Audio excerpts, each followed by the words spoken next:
Hey everyone, it's Terrence Branley, and welcome back to the Grow IT podcast. And today is going to be a fun one, I can tell you that. Andrew Brooker is the CEO of Decided, and they provide IT services, but he also owns a number of other companies as well. Has a rich background in IT, but more importantly, he has a very similar philosophy that we know works for building relationships, for doing outreach, for building your network, for building a pipeline that cuts through the noise and is atypical from what we have been seeing lately in terms of general outreach. But now I'm going on, and I don't want to talk too much because I want Andrew to share his sites. But Andrew, welcome, and I'm so grateful to have you today. Oh, thanks for having me.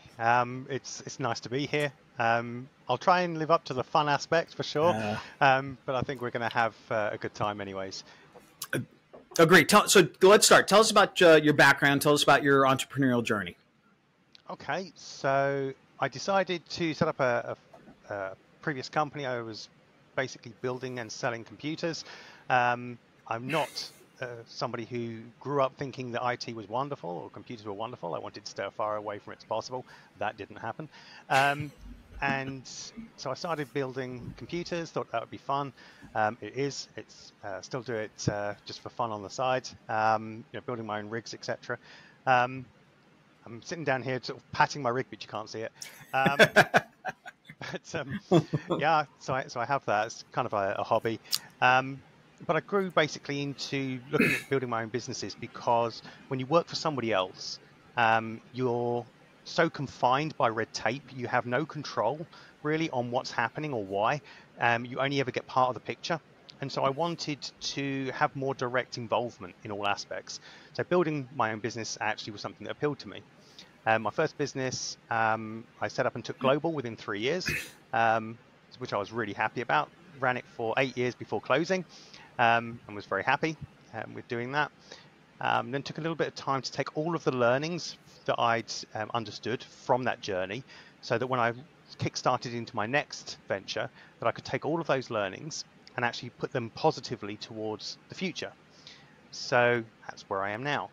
I have 3 live businesses, another 11 in startup with another 2-3 ideas knocking around. One of my businesses, Decided Ltd, is a professional services and engagement firm, not to be confused with consulting. Consultancy is just a service. It's not the be-all and end-all of everything that we do. It is just one service that we offer. The difference between really a professional services and engagement firm is a PSE firm is more focused on engagement and the relationship that you build between yourself and the customer, so the business and the customer.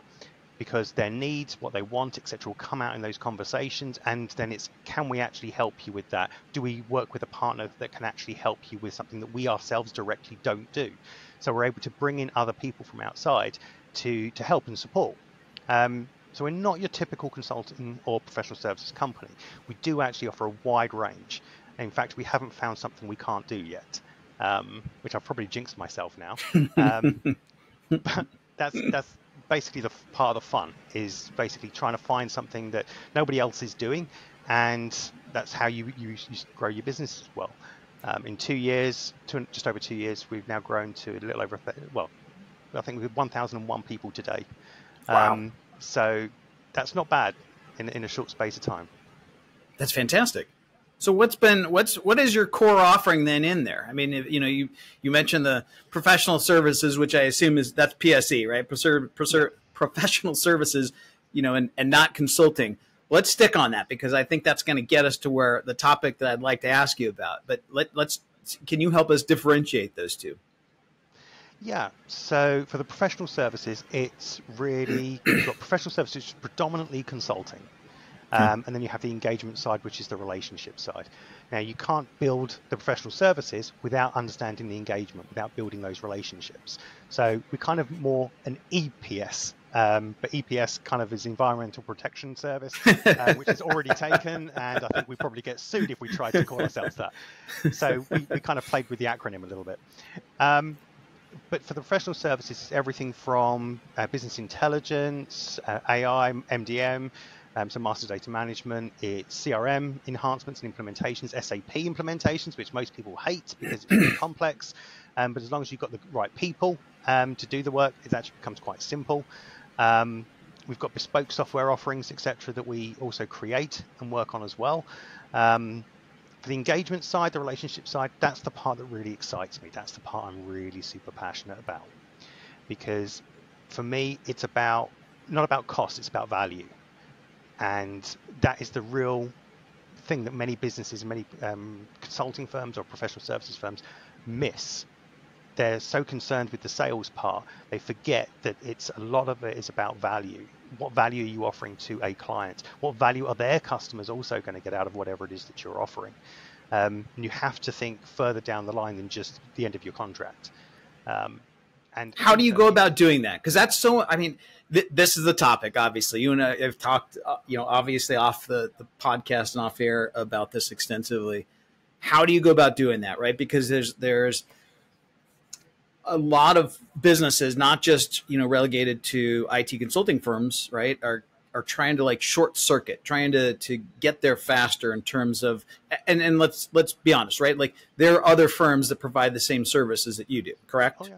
Okay. Yeah. So with that said, right, like what has allowed you to grow that fast, but at the same time focus on the engagement, on the relationship side of things to ensure that you can actually help a prospect get to where I want to go, whether it involves your firm extensively or other firms? Like talk us through that part, because I think that's the hardest part for consulting firms that are trying to, grow their business. They've done a great job over the period of time where they get referrals and because of their network, they'll get deal flow, but they get to a certain point, like, how do I grow it beyond that, right? How do I go out to market and grow my firm beyond just what comes in the door?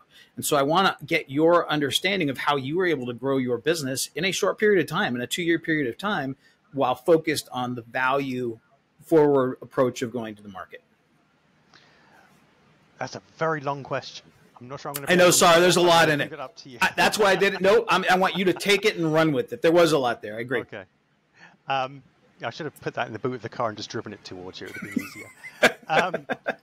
So, if you imagine most companies, if you imagine in the context of a supermarket or a car dealership is probably a good one. When you walk into a car dealership, how do you feel when you walk in the door and immediately the salesperson jumps on you and they're like, "What are you looking for? What size car? Are you looking for a brand new car? Is it a used car?" And they fob you off on, if you say used car, they fob you off on somebody in the back. They don't want to deal with you. If you say you're looking for a small car, oh, we're not really interested in you. Oh, you're looking for a sports car? Oh, yeah, we'll definitely help you out with that one. Oh, it's a long-term lease as well. Fantastic. And they're just adding up how much it's going to cost, how much you're going to be paying out for it. But they're not listening really into, why do you think you need a sports car? What else do you do? Is it predominantly track days you're looking for, or is it you want a daily driver that also acts as a sports car? As in when you have those flighty country roads, all within the legal speed limit, of course. So they're not listening. They're asking you questions that basically get them an added amount on whatever it is you're going to be buying. Whereas we look at it by saying, okay, let's let you walk in, let you have a look around what services we offer. If you're not sure if maybe we can help you or not, let's jump into a conversation. Let's just talk. Let's find out a little bit about you personally, about what you do, why you do it, what excites you, what inspires you for the company you work for. Maybe you're a director or a VP, etc. You're in charge of the strategic growth. You're not really sure about what's happening with the economy, etc. Like most of us are not. Most governments too. It's you basically learn a lot because you start talking about someone, about what they care about, they relax. You're able to build a relationship with you. They're seeing that you're not going straight for the wallet. You're actually interested in finding more out about them. Then you're speaking about their role, the company that they work for, how they fit into that. What are their growth? What are their objectives? What are their main pain points that they're experiencing? You're looking at maybe their website at the same time as talking to them, so you're able to look at their core values, where they're trying to head, looking at the latest news bulletins, etc. Gives you an idea. You could say, oh, you've recently been acquired by XYZ company. You're on this fast growth spurt, etc. How does that fit into your technical strategies, etc.? Do you have enough people to be able to to support you in that growth? Have you thought about your help desk support, etc.? How's that working out for you? You know, you're not selling them, you're just asking them questions, you're being interested. Once you're making your notes, etc., and you're working out, okay, where can we help you the most? And then you're also looking at where's the quick wins for them. So you can prove value. So you can say to them, you've never used us before. How about we start with something small if you're interested? Maybe we can help you with your data quality. Maybe we can help you support your existing support team because you're only working 8x5. Maybe you'd prefer, you know, 24/7, or you'd prefer 8 hours every day, so 7/8. You know, what is it that would work better for you? You know, try us out, see what you think. Start with something small, and by going that approach, you're considered. You're building trust with them, and because you're not going straight for the jugular each and every time, it's slow. No, it's not a fast growth in the short term, but medium and long term, you really do get the good contracts out of it, and you become one of the first people that are recommended internally to say, okay, we've got these other projects coming up. We work with this other firm already. We work with Decided already. They've been fantastic. They really helped turn us around with this. They did our telephone implementation. They did the data quality improvements, etc. We'd like them to be one of the 3 vendors that's picked to give us an RFP. Fantastic. That's great. You're already becoming trusted. And that's how you build the relationship and convert that relationship into a sale. How important is again, we completely align on this value forward approach and how to get our prospects or our clients into, and I tell prospects all the time in terms of how to get into, these first conversations. How important is that first conversation? It's beyond critical. If you turn up late, for starters, that's never a good sign. If the prospect keeps rearranging the call, it shows there's a lack of focus there, a lack of actual appetite to go forward in most cases. Yes, there are some excuses, etc., that maybe you can't exactly fake. That's fine, but for some cases where they constantly change it, there's no appetite there. Still push for that call, still go for it, but it's not as high up your chain of priorities all of a sudden. It might drop to the kind of B and C buckets of levels of where you want to follow up. It's a bit like when you send an email and someone says, yeah, I'll get back to you next week, and it takes them 3 weeks to get back to you. And it's very lackluster in its approach, in its conversation, its language. You can just feel that it's not right. Others, I've had them where they've said, we're not interested in having a conversation, but let's stay connected. I said, sure, that's no problem. Do you want me to nudge you in about 3 months, or shall I just wait for you? You're still keeping the conversation open, and they generally come back and say, well, 3 months would be fine. Unless you don't hear from us, then knock us. Perfect, great. You've now set a time frame, you've set a reconnection, etc., and they want to stay with you. Others have said, we're not interested in working with you. Maybe they've got another vendor that they're working with, and that's fine too. The worst thing you can do is start bad-mouthing other vendors. That's never good.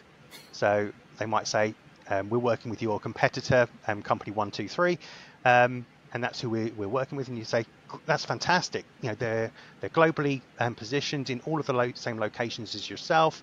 That means that they're available as and when you need them. You've also got an extensive relationship with them. That's fantastic. You obviously trust them. I'm really happy for you. That's unexpected. They're not expecting you to say that. They're expecting you to run away with a strop. If you actually sit there and you give them positive feedbacks and you're mature about it, they will actually come back to you and use you for different things in the future. I guarantee it.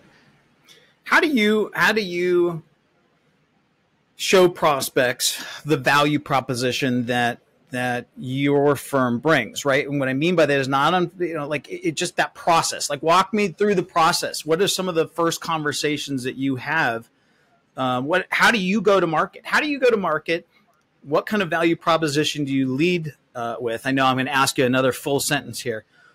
What other, I need a notebook? No, it's so I can get out of my head. I have all the, I feel like, I'm on the rat wheel just going 1,000 miles an hour. How do you go out to market to show value first? And then in those, initial conversations, how do you handle them in terms of, you mentioned the car dealership earlier, in terms of like disarming a prospect, right? Because all of us are like, when we talk to someone, who we don't know or getting to know. And if it's in a business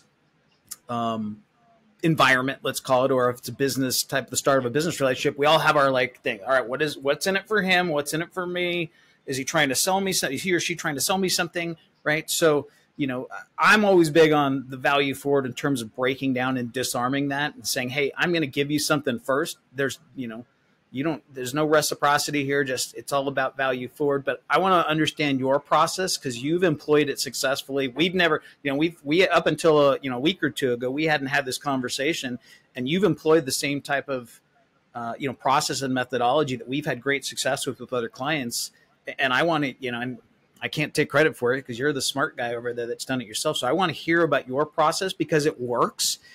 And I think this will be really beneficial hearing from someone like you. So it's not like me being a case study. I want your competitors and the folks that are out there that are doing B2B solution selling to hear this. I wouldn't call myself a smart guy. I literally just look at it from a people approach, people first rather than profit. So when you start looking at things from a people perspective, it makes a big difference. Your orientation, your priorities change. So for the way that we implemented it was quite simply to start off with the first thing whenever you approach people, especially in the business environment, is someone thinks, oh my God, they're going to sell me something. So firstly, make it clear you're not selling anything. So we sit there and we say, don't panic. I'm not selling you anything. There's no sales here. I promise. I absolutely promise. No sales. All I'm actually here for, so I set the context after that of all I'm asking for is just 30 minutes of your time to get to know each other. Understand a little bit more about you personally, what your priorities are, what inspires you to do what you do, and whatever else we decide to talk about from there. So let's start it off. Let's just have an open conversation on a personal level, one-on-one. If you want to invite other people to the call, that's fine. That's absolutely fine. So give them an option. Option one. We can talk about that. If you'd rather talk just commercial and you don't really want to build a personal relationship, that's fine too. That's absolutely fine. We can definitely follow up with that. But we personally believe that people are more than an ATM machine. They're more than a sales target. They are, in fact, people. Our whole idea of being on this planet is to help each other. And while money is great and it helps us do all these wonderful things, if you've got a choice of saving £5,000 or saving 5,000 people, I guarantee saving 5,000 people will bring you far greater reward. So look after people. The sales part, will happen. It's not our target. It's not our priority. And we start opening with conversations. We have that first conversation, 30 minutes. Usually it turns into 45 because people are relaxed. We carry on talking, explain through exactly what they're looking for. And we'll sit there and say, would you be interested in a follow-up call? Maybe we can deep dive into a couple of these points that you've mentioned around, where your sticking points are. You've mentioned you're in back-to-back meetings, etc. I'd love to dig into that to find out how it is that maybe you can restructure your day to try to improve things. That's not us selling something. That's just us trying to be nice and help you. That's what leadership is all about, is helping other people. It's not about you. That's another thing that I learned from actually speaking with another firm, actually in Australia, called the Eighth Mile Consulting. They're fantastic folks. If you ever get the chance to have a chat with them, definitely do. But they are amazing people. Really put things into perspective a hell of a lot shorter than I do. And they're Australian, so they're instantly fantastic. But we basically have maybe 2 or 3 calls with a person or a company, understand a bit more about them. We don't just hit one person. We'll go to several different people. We'll try different facets, different levels in the company, speak to different areas in the hierarchy, because what that gives you is a much clearer picture about how that company is perceived, how the problem pain points. Yep. Pain points. Thank you. Where those pain points are and how it really impacts the people. So middle management will have a different view than the boots on the ground versus the execs at the top. So we have good conversations at those levels, and then we can share that feedback with those individuals and say, well, we understand from speaking with a few of your other colleagues that actually this is a more holistic view of the challenges that you're facing. And therefore, we've done our homework. We haven't charged them a penny. We're giving them value forward by actually giving them a lot that they can't see with their own surveys and email bulletins and town hall meetings, etc., because they're not listening. There's a reason why we have 2 of these and only 1 of these. But most people are not using this properly, not using their ears properly, because they'll hear the words, but they're not hearing the meaning. They're not hearing what's not always said. So is this pervasive throughout? Again, I sigh, deeply because I get to talk with so many, leaders in IT consulting, and even just, I obviously have a number of folks in my network in B2B selling. And is this pervasive? Is this something that's happened over time because of technology? And you and I talked even before today in terms of back when, I first came in to the business world in the dinosaur days. And there was no internet, and it was all about, relationships, lunches, golf. It was building relationships, trade shows, networking events. It was building relationships the old fashioned way, which, that was the only way back then. And I wonder how much, technology has hurt in that, in terms of, thinking that we can shortcut our way to relationships, or if it's changed the nature of how people view relationships, both personal and business. Not to get too philosophical, but I'm trying to figure out the problem and trying to help people recognize that the old way, or some of the old ways, are still the best ways. To be fair, I would actually say that the old ways still work beautifully. And if you have the opportunity to actually get out and meet people, fantastic. For our particular companies that we have, we're 100% remote. So we don't get out much. We're kind of hermits in that respect.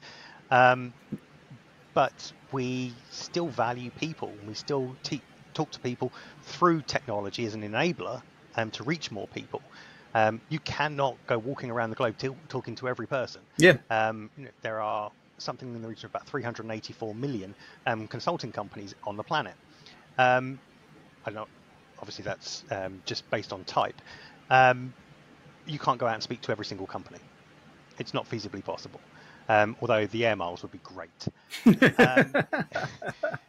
It is a case that you should use technology as an enabler. It shouldn't be that you just get lazy using that and just spam calling people, etc. It doesn't work. We all get the emails come through on LinkedIn or via your own email, etc. We can help your business. Really? How? You haven't spoken to me. You've invested no time in looking at my website. You've done no research on my company whatsoever, and suddenly you guarantee that you can help me and you can get me 30,000 leads in the next week alone. Really? I don't think so. What are you going to do? Copy in Xerox or whatever the local copy paste, and send it to me? Yeah. I mean, it's not useful. All that does is it tells you as a recipient that this company, they can't be bothered to invest time in you. They have no care for the relationship. They don't even understand your business, etc. They're just spamming a whole load of people. And if you actually look at the subject line, usually that's all you can see. The 2 is usually blank, or it has their email in it, because they put a load of other people in BCC along with you. It's so cold and uncaring. It's a very lazy approach. And technology has allowed people to be a lot more lazy when it comes to selling and considering people. It becomes just a email address. You become a series of data points, which I really disagree with. Hence why I use a more personalized approach. The same approach you're advocating is the same one that we've been using. That personalized approach is not often used, and that differentiates us straight out the gate. I mean, how many times do you hear from agencies especially that say, we're different, you've dealt with the others, now deal with us, we're completely unique? And they're really not. They're exactly the same. It's an echo, because they'll say it, then the next one says it, and the next one says it, and the next one says it. Whereas we've actually proven that we are different, because when we reach out to people on LinkedIn or wherever, we want to get to know the person first. We're not just using you as a channel to be exploited. If you don't want to take that conversation forward, that's okay with us. You may just want to be connected. You may decide that actually you want to move things forward. That's okay too. but we're giving you the choice to select your pace that you're comfortable with, rather than trying to force you. Imagine you go into a supermarket, and as soon as the doors open, everybody from every product that's being represented ran towards you. Right, buy our baked beans, buy our soda, buy our beer, buy this, buy that. You want to buy this. You run out of there as quick as you possibly can, get in your car and leave and never come back. What do supermarkets do to get you to buy instead? They use passive ways. They have the nice wide entrances for you to come in, all very inviting. You come in, you see the sweets and the treats and the chocolates, and you're like, yeah, I'm definitely coming in here and having a look. They've got the kids to one side, sidetracked with all the toys, etc. Mum and dad are looking at the wine and thinking that looks actually pretty damn tasty. You know, vegetables are about halfway down the aisle, two-thirds of the way down the aisle. So, you know, by the time you get there, you've slipped into boring mode, but it's perfectly fine. But they've put up the billboards, they've made things look inviting, but they're not actually forcing you to buy. And the way that they've organised it round, by the time you're a third of the way around, your shopping cart's almost half full, without you even thinking about it. They've learned that they can pipe in things like smells of cookies or baked goods, and it makes people hungry. If they're hungry, they buy more. They'll turn up the heating a little bit in certain aisles to actually make you, more hot, so you want to buy cold food. So ice creams and so on. They'll do the reverse in winter. They'll make things colder, so you actually buy more hot foods. They've worked this out, and it's just figuring out people, what makes them tick. So why not use something similar when dealing with people for normal trade, such as professional services, such as agency works, etc. Understand people. That will lead you to profit. I totally agree. And again, I was trying to stick with your analogy, right? I mean, that's what, I always tell people is like, hey, listen, I know you get hit from, marketing and ad agencies every day, probably 100 a day. But, here you and I are talking as a result of my outreach. And then essentially it's not anything rocket science, right? But it's essentially a way to get you in the front door of the market, right? And to say, how can we be of help? And we kind of view ourselves as, a little bit of air traffic controllers. When we kind of get you in, is how can we be of help? Would you like to be on the podcast? Would you like to be part of our LinkedIn panel? Would you like to, we do free workshops if you'd like to be of that. Like, just tell us where you'd want to, where you want to go, and we'll kind of direct you there. And then we're here to kind of be of help. Almost another one would be like, you go into, like a clothing store, right? And they'll kind of greet you and like, hey, I'm looking for, a winter jacket. Okay, our jackets are all back there, right? Or whatever it may be. And just kind of help point them in the right direction, because every buyer is on a different buyer journey. That's what I think is missing today in outreach and in terms of building pipelines, is that, not everyone walks into their office today and is like, you know what? I want to find someone that can help us with data migration to the cloud. Right. Oh, and look, Andrew called us. What perfect timing. I don't know you. And here, right. You know what I mean? And it's, I always tell people, it's like, listen, people are busy, right? They have their own priorities and initiatives in their business. 80% of the people, you just want to make sure that you're getting into first conversations with your ideal prospects first. That's it. Like, just get into a conversation with your ideal prospects. From there, find out how you can help. They may not need anything today. You may not be able to help them have a greater sense of urgency for something that you think they have, right? Ultimately, it's just to get into a conversation of how you can be of help to them today. And like you were alluding to earlier, talking about earlier, they may not have a direct need today. Okay, great. Should we, should I ping you in 3 months, or should we just stay connected on LinkedIn, or what would you like to, right? Like, how would you like that, to work? Because I'm here to help. You tell me how I can be of help, and I just think that gets so lost in the noise today. And I have so many of these conversations with folks to try and help them understand the value of really just putting some little bit of elbow grease into the front end of making sure that you're connecting with your ideal prospect, number one. Number two, that you are providing some value forward, some reason for them to want to get into an initial conversation with you. And then three, when you get in that initial conversation, not to be selling them. There's nothing to sell them. It's so funny. In a lot of our outreach messaging, we'll even put, I have nothing to sell you. Even in our first calls, I tell people, I have nothing to sell you, because I don't know what your challenges are, what outcomes you're trying to get to. Like, all this is for you to try and pick my brain and see if I can tell you something that works, but I don't have anything to sell you. And just going down that value forward path, I'm curious as to your thoughts.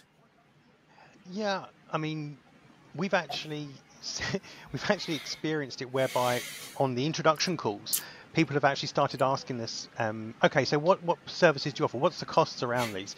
And we've actually stopped the conversation and we've said, this, we're happy to talk to you about commercial things, but this conversation right now is more to get to know you and for us to build a relationship, and understand more about each other, because there's no point in us trying to just push and sell something to you that you may not need. So if you want to talk commercial, then we can, but we would much rather get to know you for this call at least. Is that okay?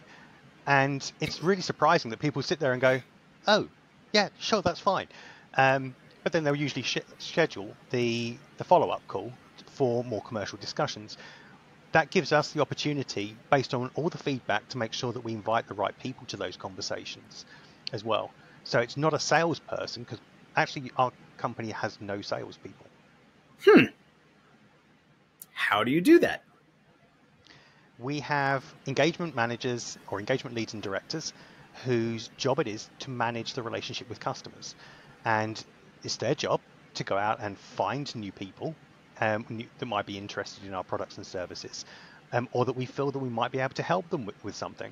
So we actually use them in a different capacity. They're not there as program managers, etc. They're there as actual relationship advisors. They're there to help the customer in their journey to success, or their onward journey of success. This is what we're about. We want to be there to help you. We're not worried too much about the profit margin, which we keep deliberately low. It's more about you. We understand, especially in this economy, prices. Companies have actually reduced budgets because they're not, they're conserving money. They're not sure if they're going to need it for layoffs or for actually splitting companies and so on. So this year, to my knowledge, we're the only company that's done it. We actually reduced our rates. Wow. We dropped about around 5 to 9% off of most of our costs, which doesn't sound like a lot until you actually look at the end contract values, and then obviously it does have quite a large impact.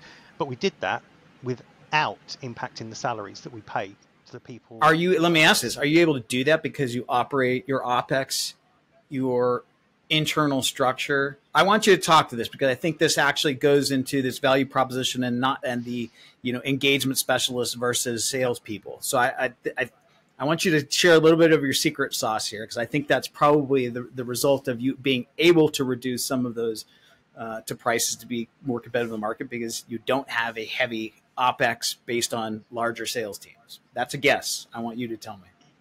Yeah, I mean, you look at, we as I say, we're 100% remote, so we have no office. Mm-hmm. We have no fancy offices. We have no, we're not paying £100,000 a month for our website. We're not employing content writers and developers, etc., to make our websites look flashy. We're not using Formula One sponsorships and what have you. I don't know about anybody else who's listening to this podcast, but I don't think anybody's ever watched Formula One, a car go whizzing by and seen the name of a company written on the side of it and said, I must use them because they can sponsor an F1 car. If you're a prospective customer, the first thing you should be asking yourself is, that's my profit. That's where my overcharge is going. So is that really where you want your money going? I mean, are you making so much money that you don't care that you're giving money away to another company to advertise their company, when really you could be using that to advertise your own? Just a key point, just something for you to think about. So we have none of that. Whereas many of our competitors have the big fancy offices and the big public locations. They're in, central city of London or in New York or in, Paris or whatever. They're paying these huge extortionate rents for these massive buildings that are usually only hit around 20% occupancy. The rest of the time, the people are out on site dealing with customers, etc. And they're going to site not because the customer has asked for those consultants to be on site. They're going on site so that the consulting company can actually charge more for those people and say, see, they're actually been on site with you. And so we've had to increase our costs because of all the travel costs. And they can actually go to, travel halfway around the world to Singapore or wherever. But you're going to have to pick up the tab for their expenses, their hotel costs, their taxis and everything else. Because we're remote, we don't have any of that. And that saves our customers a bunch, which is always a bonus. We don't have the big fancy website. Why? Because we'd rather have the conversation with you. We'd rather save the money and talk to you rather than say, well, go look at our website, go have a mosey there, go read our literature, go look at our leaflet, go look at our business card. Just go. We don't do that. We would prefer to talk. We would prefer to understand you, build a relationship. Many of our competitors do not do that. And that, again, led into how we deal with people, how we see sales, how we perceive the sale process, how we market ourselves. It's all done off of our own integrity, because we say integrity is not for sale, and it really never should be. So we would rather be honest with you and say, we don't believe we can help you, but we think we know somebody that could, and suggest them. Fantastic. That's great. It's a referral. And another part that we don't do is, for our referrals, we do not accept any money from the company that we refer. So many of the companies will try and give us some money towards that and say, well, you get 5% of the deal value. No, keep it. We don't accept it and we don't give it. It's all done based on respect. I know that ultimately we do the same thing. I've always viewed that. I've never taken a single dollar from like a channel partner or someone that is a benefit of my referral. And because to me, at some point it becomes a slippery slope of, is this really in the best interest of the prospect, or did I just chase it because I was getting an extra 10% off of annual recurring revenue? And I know if I don't ever have to take a penny of that, then I'll never have to worry about steering my prospect or client in the wrong direction.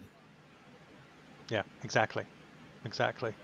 But again, that's not something that many of our many people do in our industries, which is a shame. But for our sales team, we looked at recruiting some, and then we decided that salespeople generally are only focused on the sell. They don't understand always what they're selling or what's the best solution. I'm not an architect, so don't ask me to actually give you a solution to something, but I can give you a high-level understanding, and I can then have a technical solution architect in the call with me who can then set me straight or paraphrase exactly what's needed. Fantastic. That's what they're paid for. They're paid as solution architects. The clue is in the name, in their title. I wouldn't have them tell me how to run an engagement, how to run a relationship. They do. They can give inputs. That's fine. But they wouldn't presume to tell me that they know better than I do. So why would I do the same in return? So we thought salespeople, fantastic for what they're needed for in certain organizations. For us, it wasn't a good fit. So we stuck it around the relationship. And rather than just rebranding them in title only, we actually keep that same person that's involved in that prospecting process to actually carry that customer right the way through. So when the customer does sign on with us for a service, they're still dealing with the same person who's been talking to them throughout, rather than saying, well, I spoke to someone previously, I spoke to John previously, and he said this, and then I spoke to Phil, and he said that, and then I spoke to this other person. It's not very cohesive. You're just being passed around like a party favor. It's not fantastic. It's not how you want to be. No, and it kind of goes back to earlier.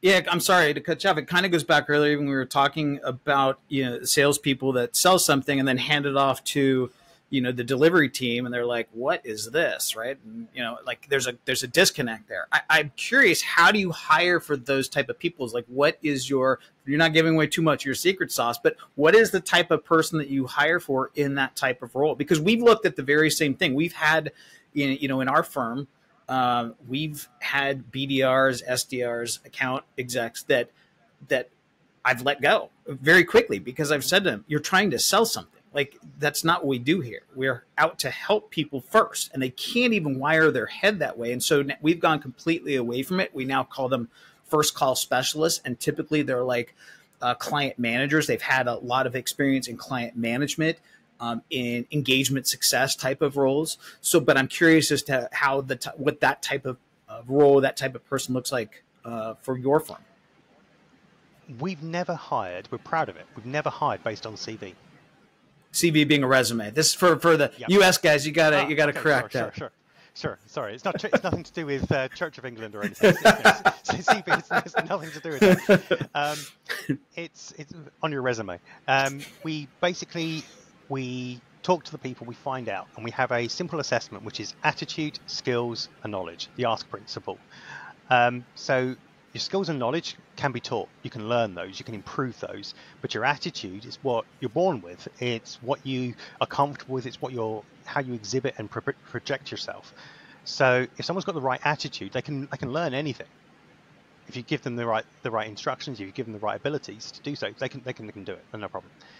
But if you've not got the right attitude, you could have the best skills and knowledge on the planet, but if people can't get on with you, you're not worth the time. So we speak to people, we find out a bit more about them. Exactly the same as we deal with a prospect is the same way as we hire.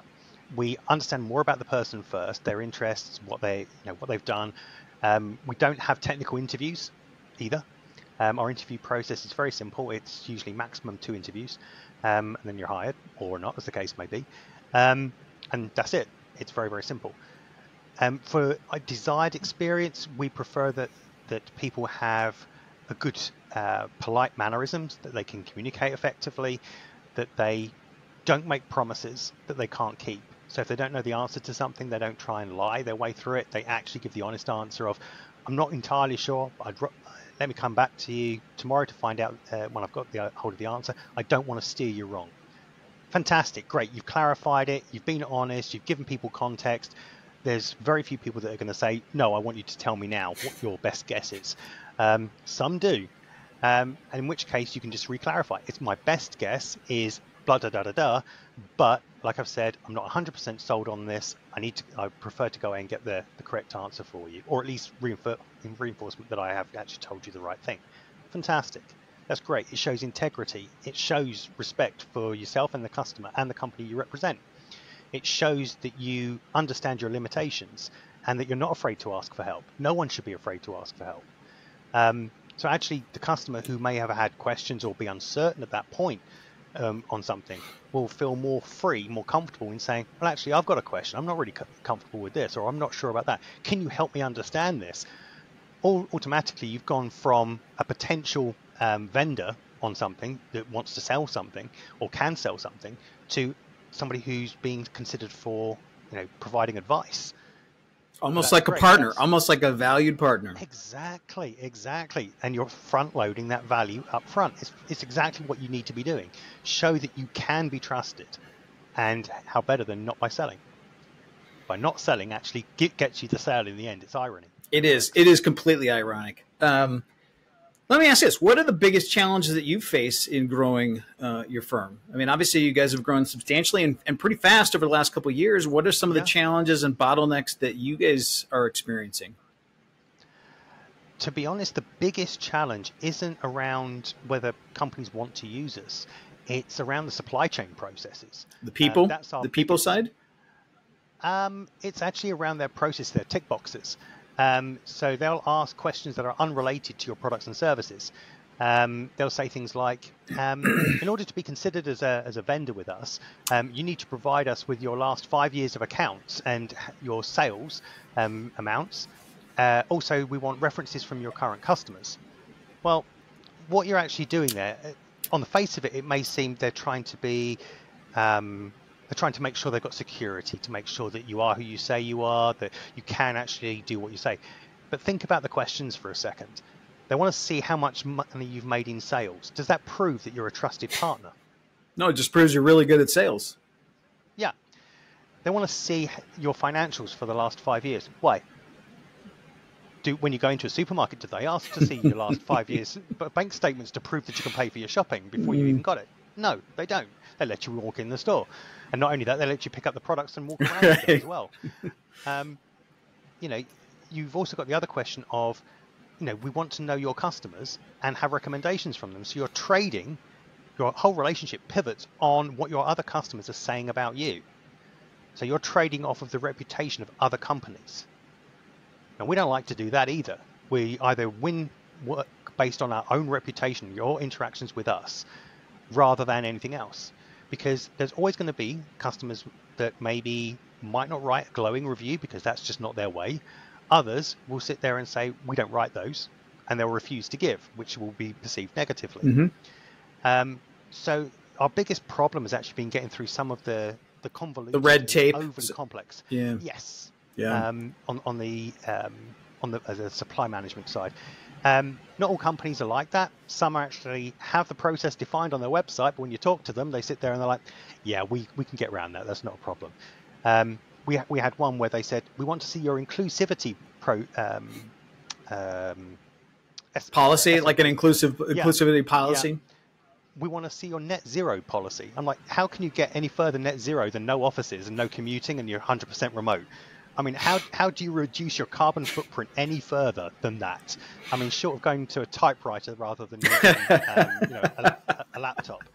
I mean, there's not much more you can really do. It probably uses more carbon. So, I mean, this just confused us. We had to call the company up and ask them, what was going on. But those processes, a lot of these companies, we even saw one that said about we don't use companies that are convicted of fraud or have been either convicted or accused of fraud. And I thought, that's hilarious, because actually I've seen on your social media you using the exact same company that recently has actually been convicted of fraudulent activity and has been banned by even a government from contributing anything to their education programs, etc. They're not allowed to provide any advice. And you're thinking, does that mean that they're being kicked off as a vendor, or that your policy and process doesn't work and it's meaningless? So which is it? But if they didn't want to talk to us about that, that was fine. But we still managed to build a good enough relationship with them to kind of circumvent that part. Do you think that Do you think that we have a client in healthcare, and they, I mean, over here in the U.S., and they've had to jump through a number of hoops to get through a deal with a very well-known medical center, and it took about a year. And from a profitability standpoint, it was not worth it to them, but from a experience standpoint, and now that they have that, right, to be able to show and demonstrate and to prove that they've gone through the red tape and the process to do that, that it was worth it. Do you feel that it's worth it sometimes to kind of jump through those hoops and the red tape with certain companies, or would you prefer to find ones with the lesser path of resistance? Yeah. I think it's good to experience it and to at least try, because you don't know unless you try. You only fail when you don't. And so we have gone through the mill a few times. With one particular customer, it took us a little over a year to be able to get through their vendor onboarding process. And then they said, we haven't got any opportunities at the moment. You should have come to us a year ago, which was just funny, because that's when we'd started it. Move faster, and we could have actually taken advantage of that opportunity. But it was good experience to understand what bad looks like versus what good looks like. That helps us to take that learning experience to when we go to another company and they're saying, we don't believe that our vendor selection process is working. Do you have any experience with this? We can go, yep, we got experience with that. And this is what we would suggest. This is how we would suggest you go through it. Start with something simple, your company registration numbers, your tax registration numbers, what the company does, find out a little bit more about building that relationship with the company, that partnership, understand what they do before you start giving them opportunities to bid on contracts. Understand more about them, and then utilize the right vendor for the right project or the right need, depending. Just because you have MSAs, master service agreements, in place, it doesn't mean that you're restricted to only use those companies. And this is a perception that actually a lot of companies really don't understand. Is an MSA is really like a favorites. It's where you prefer to go. It's where these are our preferred vendors. Okay, they're our bookmarked. They're the people we mainly use, but we're not restricted to them. We can go to anyone. We can use anybody. Oh, really? Yes. Yes, actually you can. Unless in the contract it states that you will only use that company, and you'd have to be very special to sign such a thing. And in only certain circumstances you would. But for the most part, if someone's trying to limit you and say you can only use us for any activity for professional services, run a mile, because that means they don't want to partner with anybody else. They don't want to work with anything that's right for you. They're looking at what only they can provide. So they're recycling solutions that they've implemented with other customers rather than looking at what's good for you as a company, what your needs are. And you'll generally find that those companies will sell you something, you'll implement it, and you'll have to do a hell of a lot of manual processes and workarounds because they haven't actually given you the full solution that you originally thought you were getting. It's not good. No, it's not. Yeah, and I, even you touched on something there in terms of having experience in a certain with a certain issue challenge that someone else runs into, and then leveraging some of what you know what some of the solutions that you used for a previous client over with another. And I think there's benefit to that. I think sometimes though it can become productized, right? To where you're like, oh yeah, it was just like them, and it's like, well, not exactly, right? And I think you're right. I mean, you and your colleague that we were talking to Luke. last week, Mhm. Luke. They're almost spelled the same way. It's fine. He won't mind. You won't. You both drive, Mm-hmm. yeah? Mm-hmm. Both drive SUVs, cars. Yep. Yep. But your needs are different. So Yes, you still want to very. get to A to B. You may sit there and say, well, actually, I want to get there hyper fast. I'm going to get in my Pagani Zonda and just go for it. He might be sitting there and saying, actually, I just want to be fuel efficient and get a Fiat 500. That's fine. Actually, they're not that fuel efficient, but it's fine. But your needs are different. And although conceptually the journey may be the same, your priorities are different. And if you get lazy in a company, if you sit there and say, well, what their needs are, they want to get from this point to this point, the same as this company will implement the same solution. It's not going to work because the needs are different. The journey is different. If you're doing fuel efficiency, then speed is basically not your biggest priority, and therefore you don't need to stop so frequently. Whereas if you're driving a supercar like yourself, Like you. then you have to stop a lot more frequently. So your route might be slightly different in order to get to that endpoint. We try to actually even recycle what you have in an environment. So rather than just selling you a new solution, try and recycle what you already have. How can we repurpose it to get what you need?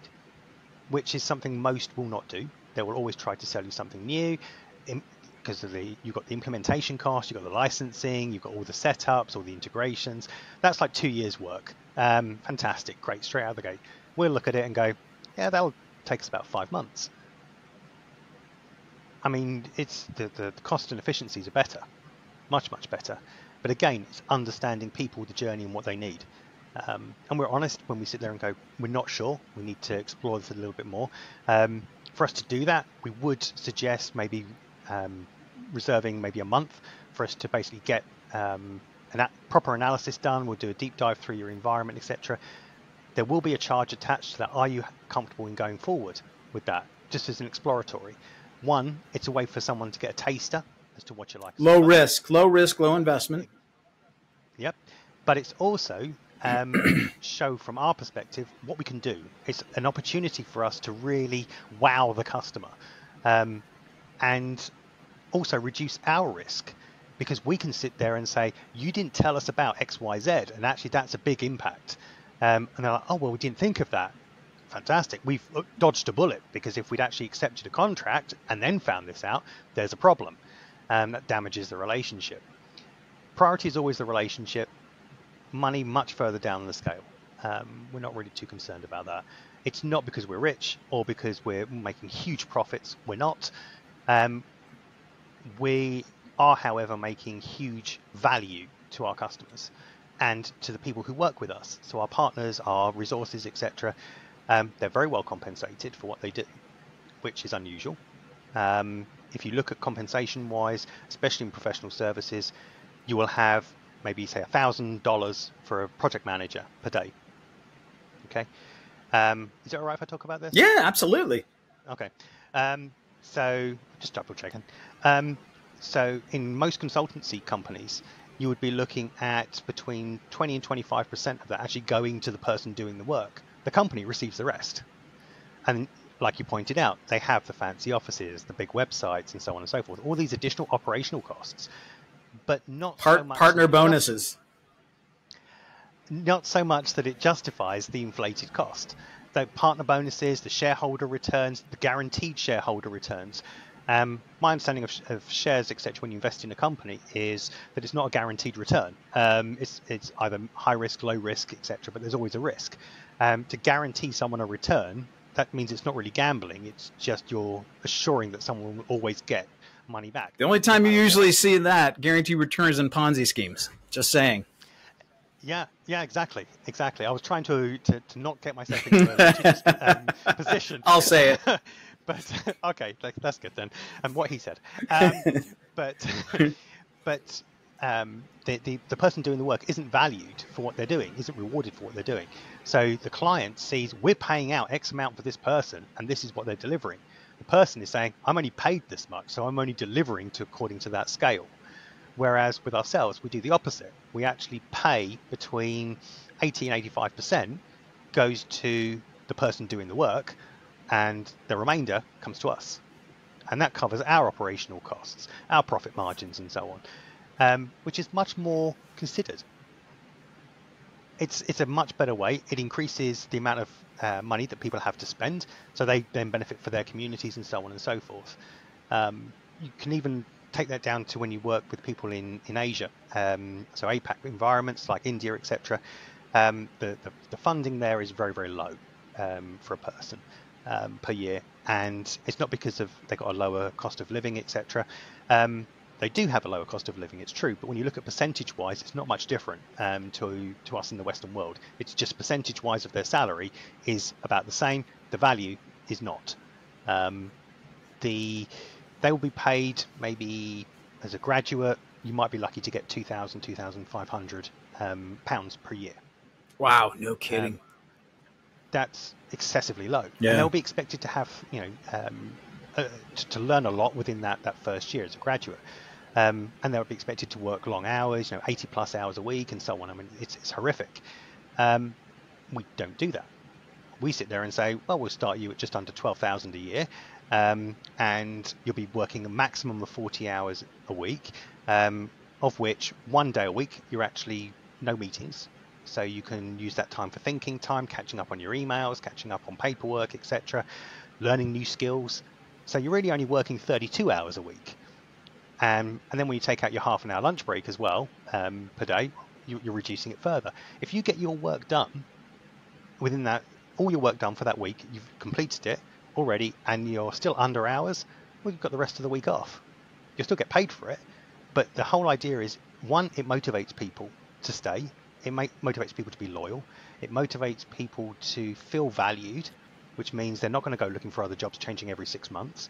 It means that customer gets continuation of people for knowledge, etc. They're not being changed halfway through, which is fantastic. We also end up with a high referral rate, like you wouldn't believe. I mean, there's around 4,100 people on our list at the moment waiting for work that we haven't even hired. But they're like, as soon as you've got an opportunity for us, let us know. And we've already gone through the selection process for them.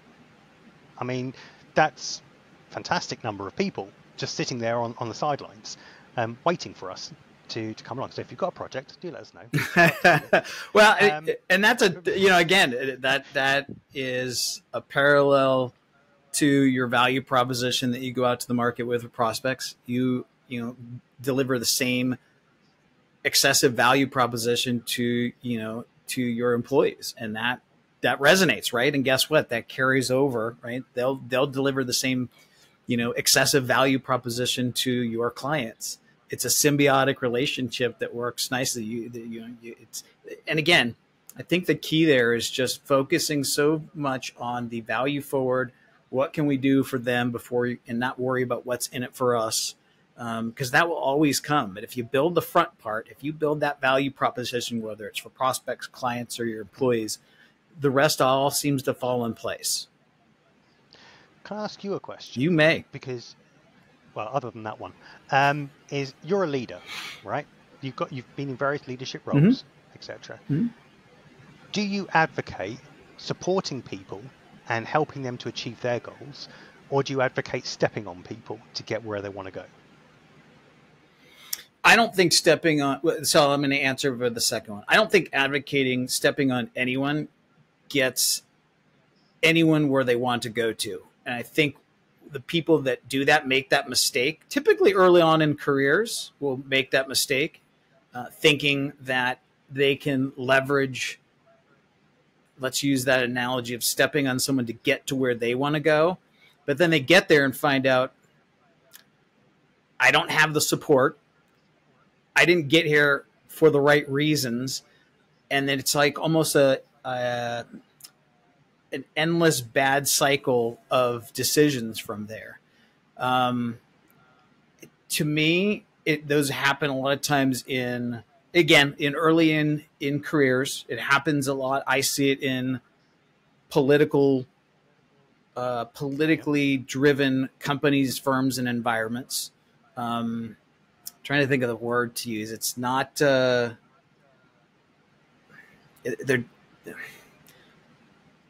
So to answer the question, obviously no. In terms of the way that I view things in my firms and the employees and the staff that I have, I try to empower them. The first thing I do is try and hire A players, really good people, people that are like, you're better than me. That's the first thing. I try and give them the tools and resources they need to do their job, because good people always want to do the best job possible, and that translates over to their team and to the clients. And then just, really allow them to do what you've hired them to do. And then to give them opportunity. Like, that's probably the most important thing. I'm big on getting in A players, finding A players in the market, bringing them to my environment, and then finding a place to deploy them. But I just feel like once you find an A player and bring them in, give them tools and resources, it's really easy from there. The reason I asked the question is because if you are a good leader, then you always look out for supporting people, and to get anywhere at any cost, which is the lazy sales approach, is not supported. It's more about the people, the relationship, and helping others to get to where they want to go to. If you're somebody who's going to take the quick approach, the spam everybody approach, the pepper spray it, etc., you don't care how you get to wherever it is, as long as you meet your sales targets or your quota, etc., you're not really interested. Then I'm happy for you that you're happy to go in that direction and go for it, but don't come looking in this direction for our support, because we're not going to give it. So when people are stepping on others to get to wherever it is they want to go to, whether you're a company or otherwise, we're not interested in dealing with that side of people. So that value forward approach, that providing the value up front, is super important to us. The partnerships that we develop, even the companies that we work with and the clients we accept, because we don't accept all business Same that here. comes our way. Yep. Same here. It has to match similar or align similar with our values and our morals and our ethics. If it doesn't, then it's thank you very much for the opportunity, but we would encourage you to pursue other vendors, because we're not taking this forward. And the first time you say it's really hard, because you're like, I really could do with that money, but it's where you're defining your what you're prepared to compromise on. Are you going to compromise on your values? Yes or no? If no, fantastic. Then stick with it. You earn more respect in yourself and with others. So I 100%, obviously, and I know that was a good baited question that you'd asked me. But the value forward to me comes down to this: if you're doing something without the expectation of reciprocity, then that's a good value forward approach. If for some reason there's something else in you're thinking, hey, am I going to do this based on what's in it for me? Then it's not, and then you shouldn't do it. To me, it's very simple. It's as simple as that. And I encourage our team to remind ourselves of that. Are we doing this thinking we're going to get something out of it, or are we doing this because we know it's in the best interest of that prospect, regardless of whether they, decide to move forward with us at some point down the road? And I think that's an easy question to ask on a daily, weekly, and monthly basis to make sure that you keep yourself on track. Yeah, I mean, you go to a restaurant and you can see they run off their feet. They're busy and tables are stacking up and what have you. So you just sit there and just don't do anything. Or you're like me that actually sits there, gets up, starts clearing the tables and handing the glasses back and the plates, etc. Just so you've actually cleared off most of the tables, etc. So they can continue to turn people around and get them seated. So they can actually take the orders, take the order into the kitchen, get the money, etc. You know, but you're not doing it because you want anything. You're doing it because it's the right thing to do. You're helping somebody else. They haven't asked you to do it. And you sit down and they come over and, you know, they say then, oh, we'll get you a free round of drinks. Don't, it's fine. You know, just take a break, you know, do whatever it is that's needed for you. Just doing it to be nice. You help someone cross the road. Do you sit there and say to them before you help them, hey, give me $5, you know, or I'm going to push you in front of traffic. You know, you just don't do it. You help them across the road, you know, and you just say to them, no, that's fine. You're okay. And you go about your day. It makes you feel good. Yeah. And that's so much, that's worth more than money. Yeah, it might be that later on down the line, somebody helps you out with something. Oh, fantastic. Great. Thank you very much. You know, karma's wonderful. But, you know, you want to be one of those people that only ever does things for money, then you're going to have a very lonely life. Money's going to keep you warm is by burning it. I would even go so far as I was trying to think about this as you're talking about. I've yet to meet anyone who has a value forward approach who hasn't been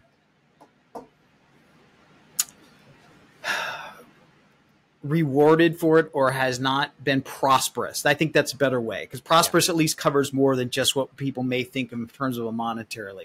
Those people that I've seen with a value forward, I can't even think of one person that goes with a value forward type approach, the help first, that hasn't been prosperous in their life. And I would imagine that is probably a big connection between those two. It's not to go, you know, unnoticed.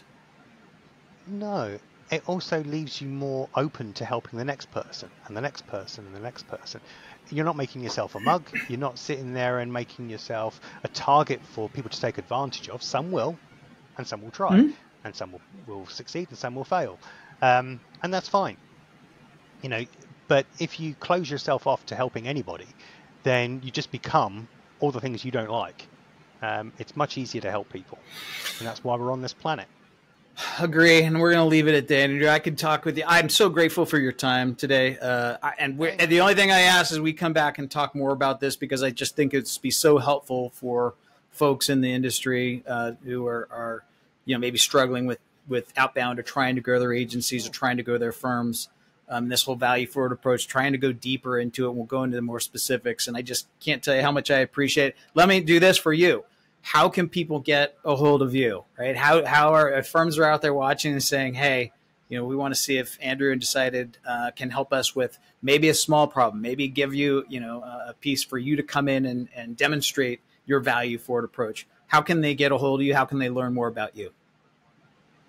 Well, you can email us on bedecided@decidedlimited.com, or you can go to our website, which is www.decidedltd.com. You can call us on +44 203 834 1900. You can get hold of us on LinkedIn. You can pretty much get hold of us anywhere. But we're always open, even if our communications are, offices are closed, so our 9 to 5 are closed. You can still send us emails, and it'll either be myself or one of the other engagement directors that will actually get back to you, because we're married to our phones and our devices. So even though we work a fixed number of hours, we love what we do, and we generally respond very, very quickly. And I'm usually up about between 16 and 22 hours a day, so I can normally respond to most anything. You're good man. Well, I'm grateful for the conversation. I love hearing your insight and feedback, and I'm already looking forward. I'm already thinking in my head the next time we're going to be talking and what we're going to be talking about. So I'm grateful for that you came on today, and I'm already looking forward to our next conversation, Andrew. An absolute pleasure. Thanks for having me. Thanks, bud. Hang on.